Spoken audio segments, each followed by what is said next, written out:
चाहे तुम्हारे 50% सिलेबस करा है चाहे 90% सिलेबस करा है, वो वीडियो हर एक बच्चे को देखनी ही देखनी है। अगर तुम इसको फॉलो कर लेते हो ना भाई, तुम डेफिनेटली अपने एग्जाम में 90+ स्कोर कर लोगे।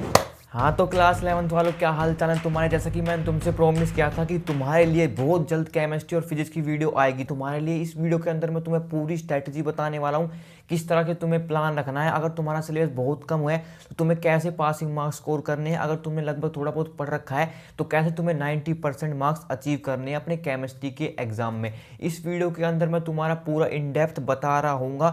तो अगर आप एक ऐसे स्टूडेंट हो जो काफ़ी स्ट्रगल फेस कर रहे हो, आप सोच रहे हो कि भैया कैसे भी हम करके पास हो जाएं या फिर अच्छा स्कोर कर लें, तो ये वीडियो आपके लिए बहुत ज़्यादा इंपॉर्टेंट है। मैं इसके वीडियो के अंदर क्या क्या बताऊंगा तुझे पहले ही मैं तुम्हें बता देता हूँ, ताकि तुम्हें पता रहे कि क्या क्या होने वाला है वीडियो में। तो सबसे पहले तो देखो, हम पूरी बात करेंगे इन डेप्थ, सारा मटेरियल तुम्हें इस वीडियो में प्रोवाइड करूंगा। शॉर्ट नोट से लेके इंपॉर्टेंट क्वेश्चन लेके सैम्पल पेपर से लेके सब कुछ, वन शॉट लेक्चर कौन से देखने, कौन से चैनल को फॉलो करना है, सब कुछ मैं डिटेल में बता रहा हूँ। तो बस आपको क्या करना है, कॉपी और पेन लेके बैठ जाना, सीधा हवा में जैसे वेब सीरीज देखते हो तो वैसे वीडियो मत देखना, ठीक है। तो ध्यान से सुनना जो तो मैं बातें बता रहा हूँ। तो सबसे पहले आपको अभी पहले मैं क्लियर कर देता हूँ, यूँ मत बोलना कि भैया ये सीबीएसई बोर्ड के लिए या फिर स्टेट बोर्ड के लिए, चाहे आप क्लास 11th में कोई से भी बोर्ड से हो, ये वीडियो आपके लिए उतनी ही इंपॉर्टेंट है जितनी सीबीएसई वालों के लिए, ठीक है। तो ध्यान से सुनना। देखो यहाँ पे क्या करना है, सबसे पहले हमें समझना है हमारा कोर्स स्ट्रक्चर। इस समय पर हमें है ना चालाकी से खेलना पड़ेगा। अगर तुम बाकी गधा मजदूरी करना चाहते हो तो बाकी भाई जा सकते हो तुम, लेकिन चालाकी से खेलना चाहते हो तो इस वीडियो में बने रहना। सबसे पहले देखो यहाँ पर जो हमारा दिख रहा है कोर्स स्ट्रक्चर, समझो यहाँ पर। तो हमारी टोटल कितनी यूनिट है, 9 यूनिट्स हैं। 9 यूनिट को किस तरह से हम करें कि ताकि हमारे बहुत अच्छे मार्क्स आ जाएं। तो सबसे पहले देखो, पहला चैप्टर तुम्हारा रहने वाला है some basic concept of chemistry. वो कितनी मार्क्स की वेटेज रख रहा है, 7 मार्क्स की वेटेज रख रहा है।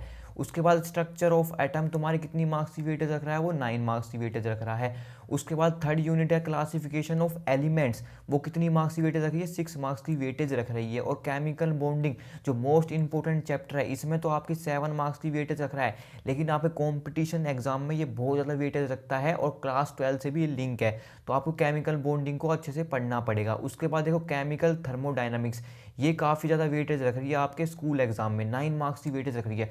तो इसको है ना इंपॉर्टेंट क्वेश्चन भी करने हैं इसके, और वन शॉट वीडियो भी देखनी है। कहाँ से देखनी है वो भी मैं बताऊंगा, वीडियो में आगे बने रहना। उसके बाद देखो इक्विलिब्रियम चैप्टर है, इसमें फिजिकल केमिस्ट्री चैप्टर है ये, इसमें 7 मार्क्स की वेटेज रख रहा है। रिडॉक्स डिटेक्शन बहुत ही छोटा चैप्टर है जो कि 4 मार्क्स की वेटेज रख रहा है, ओनली 4 मार्क्स की, ठीक है। 4 मार्क्स में आपको कौन सा टॉपिक करना है वो भी मैं तुम्हें बताऊंगा। पूरा चैप्टर करने की कोई जरूरत नहीं है इस समय पर, ठीक है, क्योंकि टाइम हमारे पास बहुत कम है, हमें लिमिटेड रिसोर्सेज रखने हैं। और जो सबसे ज़्यादा इंपॉर्टेंट है वो है तुम्हारी ऑर्गेनिक केमिस्ट्री। ऑर्गेनिक केमिस्ट्री को तुम्हें बहुत ही अच्छे से करना है, कैसे करना है वो मैं तुम्हें बताने वाला हूँ। हाइड्रोकार्बन, देखो हाइड्रोकार्बन को बिल्कुल भी मिस मत करना भाई। हाइड्रोकार्बन बहुत ज़्यादा इंपॉर्टेंट चैप्टर है, क्योंकि क्लास 12 की ऑर्गेनिक केमिस्ट्री पूरी इस चैप्टर के बेस पर ही है। तो ये आपका 10 मार्क्स का आ रहा है। तो ऑर्गेनिक केमिस्ट्री आपकी टोटल 21 मार्क्स की बन जा रही है। अब देखो मैंने यहाँ पर मार्क्स डिस्ट्रीब्यूशन में लिख रखा है साइड में, देखो केमिस्ट्री को डिवाइड कर लिया मैंने 3 पार्ट में। ये रहेगी हमारी फिजिकल, इनऑर्गेनिक और ऑर्गेनिक। अब देखो कितनी कितनी वेटेज रख रही है। फिजिकल आपकी रख रही है भाई 32 मार्क्स की वेटेज, इनऑर्गेनिक रख रही है 17 मार्क्स की वेटेज, और ऑर्गेनिक केमिस्ट्री रख रही है 21 मार्क्स की वेटेज। अब देखो सबसे ज़्यादा रख रही है हमारी फिजिकल की वेटेज, तो हमें ना फिजिकल को अच्छे से प्रेफरेंस देनी पड़ेगी, क्योंकि देखो अगर तुम फिजिकल के चैप्टर करके जाओगे तब भी तुम इजीली पास हो जाओगे, लेकिन हमें अच्छा स्कोर करना है भैया, पास बिल्कुल भी नहीं होना, ठीक है। तो वो कैसे करोगे, अब सुनो स्ट्रैटेजी क्या रखने वाले हो तुम। तो देखो भाई स्ट्रैटेजी हमारी क्या रहेगी, यहाँ पर मैंने साफ साफ मेंशन कर रखा है। तो देखो भाई, अगर तुम स्मार्ट स्टडी करोगे इस समय पर तभी तुम्हारे लिए ये वीडियो काम करेगी। अगर तुम हार्ड स्टडी करना चाहते हो तो वीडियो ये तुम्हारे बिल्कुल भी काम नहीं करेगी, और हार्ड स्टडी इस समय पर कोई भी नहीं करना चाहता, और जिनको करनी थी वो कर चुके। अब सुनो ध्यान से, तुम्हारी स्ट्रैटेजी क्या रहने वाली है। अब है ना मोस्ट इंपॉर्टेंट पार्ट आने वाला है, बिल्कुल भी स्किप मत करना। देखो सबसे पहले समझना हो जाता है हमारा सिलेबस। अब बहुत से स्टूडेंट होंगे कि जिनका है ना कुछ भी नहीं हुआ होगा, ठीक है। कुछ बच्चे ऐसे होंगे जिन्होंने है ना 40 से 50% पढ़ लिया होगा, कुछ बच्चे ऐसे होंगे जिनने 90% पढ़ लिया होगा। तो अब सुनो ध्यान से, हर एक बच्चे के लिए अलग अलग क्राइटेरिया फॉलो करना है, अलग अलग टेक्निक फॉलो करनी है। अगर तुम एक ऐसे बच्चे हो जिसने अभी तक कुछ भी नहीं पढ़ा है, तो तुम्हें क्या करना है, वन शॉट के थ्रू वन शॉट के थ्रू कम से कम अपना है ना 30 से 40% तो भाई इतना श्योर कर लेना। जिन चैप्टर को तुम्हें लगता है कि भैया ये ईजी चैप्टर्स हैं उनको मैं कवर कर लूँ। जैसे मैंने तुम्हारे स्टार्टिंग में केमिकल थर्मोडायनेमिक्स 9 मार्क्स की वेटेज रख रही है, ऑर्गेनिक केमिस्ट्री के 2 चैप्टर, सिर्फ तुम 2 चैप्टर भी कर लोगे तब भी तुम्हें 21 मार्क्स की वो हो गई, और केमिकल थर्मोडायनामिक्स 9 मार्क्स की 30 मार्क्स तुम्हारे ये हो गई। और स्टार्टिंग में तुमने some basic concept of chemistry था वो ना जाने तो कितनी बार टेक्स्ट हो चुका है, हाफ ईयरली में आया, तो वो थोड़ा बहुत एकदम रिवाइज करोगे तो तुम्हें वो आ जाएगा। तो तुम्हें क्या करना है, वन शॉट वीडियोस देखनी है। अब वन शॉट वीडियो सिर्फ 1 घंटे से 1.5 घंटे की देखनी है। अब देखो तुम्हें नहीं मिलेगी, कहाँ पे मिलेगी 1 घंटे से 1.5 घंटे की, तुम्हें भटकने की कोई ज़रूरत नहीं है। तुम्हारे लिए जितने भी मैं कंटेंट बताऊंगा ना इस वीडियो में वो सारा डिस्क्रिप्शन में मिल रहा होगा और मेरे टेलीग्राम चैनल पे मिल रहा होगा। तो मैंने डिस्क्रिप्शन में अटैच कर दूंगा वन शॉट वीडियो जो 1 घंटे के अंदर पूरा चैप्टर कवर कर रही होगी तुम्हारा। लेकिन अगर तुम एक ऐसे स्टूडेंट हो जिसको भाई चैप्टर की अंडरस्टैंडिंग है, जिसको पता है, जिन्होंने एक बार पढ़ रखा है चैप्टर को, तो तुम्हें ना वन शॉट वीडियो देखने की कोई ज़रूरत नहीं है, क्योंकि तुम्हें ना स्मार्ट वर्क खेलना है। मैंने पहले ही बताया था। देखो इस रिवीजन के लिए तुम्हें फॉलो करनी है 30 minute rapid series. 30 minute rapid series की भी लिंक मैं डिस्क्रिप्शन में डाल दूंगा। पूरी प्लेलिस्ट तैयार कर दी है तुम्हारे लिए। तुम्हें सिंपली है ना जो जो बातें बताई जा रही हैं उनको बस इंप्लीमेंट करते चलना है और तुम्हारे मार्क्स पक्का डेफिनेटली 90+ आएंगे ही आएंगे, ये मेरी गारंटी है तुमसे। 30 मिनट की तुम्हें फॉलो कर लेनी है। उसके बाद रहेगा तुम्हारे do short topics. Short topic मतलब 100% गारंटीड टॉपिक्स। इसकी मैंने एक वीडियो बनाई थी आपके लिए, इसकी मैंने वीडियो बना रखी है, ठीक है। प्लेलिस्ट चेक करोगे उसमें मैंने वीडियो बना रखी है जिसमें मैंने chapter wise most important topic बताए हैं आप सभी को। अगर आप एक ऐसे स्टूडेंट हो जिसके पास बहुत कम समय है, आपके पास लेट वीडियो पहुंच रही है, आपका कल या परसों एग्जाम है, तो भाई तुम वो चैप्टर वाइज इंपॉर्टेंट टॉपिक पढ़ के चले जाना, तुम इजीली अच्छा मार्क्स से पास हो जाओगे, ठीक है। वो वीडियो जरूर देखनी, चाहे तुम्हारे 50% सिलेबस कर रहा है चाहे 90% सिलेबस कर रहा है, वो वीडियो हर एक बच्चे को देखनी ही देखनी है।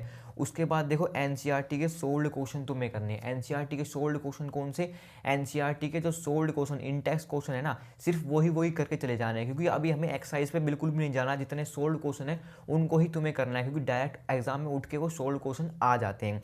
उसके बाद रहेंगे हमारे PYQ क्वेश्चन। अब कहोगे भैया PYQ कहाँ मिलेंगे, क्लास 11 के PYQ ढूंढना बहुत ज़्यादा मुश्किल है, ठीक है। तो तुम्हें कुछ भी टेंशन लेने की जरूरत नहीं है। जब मैंने स्टार्टिंग में बोला था भाई तुम्हारा भाई तुम्हारे साथ है 11th के साथ भी और 11th के बाद भी। टेलीग्राम चैनल पे तुम जाओगे वहाँ पर तुम्हें पूरा कंटेंट मिल रहा होगा, और कहाँ से क्या कैसे करना है वो भी मैं तुम्हें बता रहा हूँ। देखो PYQ तुम्हें कर लेने हैं लास्ट से 4 से 5 साल के, ठीक है, और वही क्वेश्चन करने हैं जो इंपॉर्टेंट है, वो भी मैं तुम्हें बताता चल रहा हूँ। उसके बाद जो सबसे इंपॉर्टेंट चीज़ आ जाती है, तुम्हें कहीं भी कुछ भी तुम्हारे पास ना शॉर्ट नोट्स हैं, ना तुमने कुछ स्टडी मटेरियल तैयार किया है, ठीक है, ना तुम्हें कुछ समझ में नहीं आ रहा कि भैया कहाँ से पढूं, तो भाई ये जो अब मैं बता रहा हूँ ना स्टडी मॉड्यूल, अगर तुमने इससे पढ़ लिया तुम्हें कुछ ज़रूरत नहीं है, ना तुम्हें नोट्स ढूंढने की ज़रूरत है कहीं पे, ना कोई में इंपॉर्टेंट क्वेश्चन ढूंढने की ज़रूरत है कहीं पे। इसमें भाई सब कुछ भंडार मिलेगा तुम्हें। अब देखो इसमें भंडार मिलेगा लेकिन हमें सिर्फ मेन चीज़ें पढ़नी पड़ेंगी, ठीक है। भंडार के चक्कर में पड़े रहोगे तो तुम भंडार ही देखते रह जाओगे और तुम्हें मेन चीज़ कुछ समझ में नहीं आएगी। तो इस स्टडी मॉड्यूल के अंदर तुम्हें बहुत सी चीज़ें मिल रही होगी, लेकिन तुम्हें करनी क्या क्या है वो मैं तुम्हें बता देता हूँ। सबसे पहले तो तुम्हें देखो शॉर्ट नोट्स इसमें मिल रहे होंगे, कंप्लीट चैप्टर्स के मिल रहे होंगे शॉर्ट नोट्स। तो शॉर्ट नोट्स अगर तुमने नहीं बनाए हैं तो इसको फॉलो कर सकते हो, लेकिन अगर तुमने शॉर्ट नोट्स बना रखे हैं तो तुमने अपने ही शॉर्ट नोट्स फॉलो करने हैं, किसी और के फॉलो नहीं करने हैं।